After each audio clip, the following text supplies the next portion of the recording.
Hi everyone, I'm Robyn Zimmerman, and this is Talk of the Town. Guess who I have with us on our show today? We have John Morris Russell, as you know, JMR. He is the music director for the Hilton Head Symphony Orchestra, the Lowcountry Orchestra, the Orchestra of the Lowcountry, and we like to say it's inspiring, enriching, and uniting. It's good to see you. Great to see you. It's fantastic to be here on island, and man, I tell you, there's so many people on this island who don't really know about what we do, or that we even have an orchestra here, right? And some people like to say we're the best kept secret. I don't want it to be a secret, everybody. We don't want it, and that's why you come on WHHI. Yeah, right on. You just had a fantastic 2 nights, the Judy Garland event that was outstanding, but we're talking March 2nd and 3rd at First Pres, and this is you talk about uniting and bringing together singers from all over the Lowcountry. Fabulous orchestra. Let's talk about it. Right. It's a work called Carmina Burana by Carl Orff. And, you know, a lot of times you say Carmina Burana, and, you know, half the folks will say, oh, yeah, I love this piece.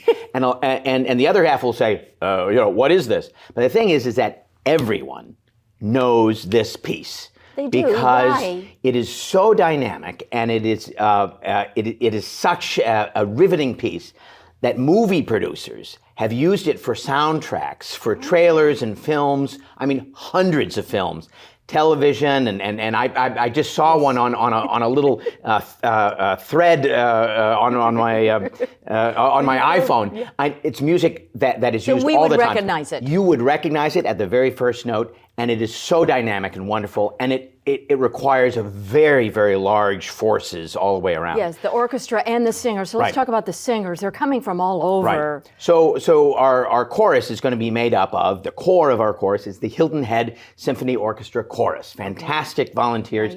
So many people who've come here to live from major metropolitan areas. So it's a professional level chorus. And then we enhance it with members from Claflin University from the chorus, the HBCU in Orangeburg, and which is has an amazing choral program. HBCUs, historically black colleges and universities, traditionally have really, really fine choruses. I mean, since many of them were founded immediately after the Civil War, their choruses were how they raised money. Oh, wow. From the get-go, by singing concert tours across North America, in Europe. And Claflin is one of the very first ones. And you've worked with them before. Oh, yeah. Yes. We did Porgy and Bess many, many years ago. Last year, it was Beethoven's Ninth Symphony. That one was sold out. Yes. It was, and it's always a pleasure. These kids are wonderful. And then we also have the Statesboro Youth Chorus, the children's chorus there. I'm going to be rehearsing them this evening. And so we're going to have probably close to 100 singers there at the First Presbyterian Church, along with this massive orchestra. Well, you're referring to it as a dazzling orchestral showpiece. Yeah. It really is. And it's amazing. It was based on some medieval writings, poetry that was discovered like in the mid 1800s. This is stuff from the 13th century, 12th century that monks were writing that down. But it wasn't secular text.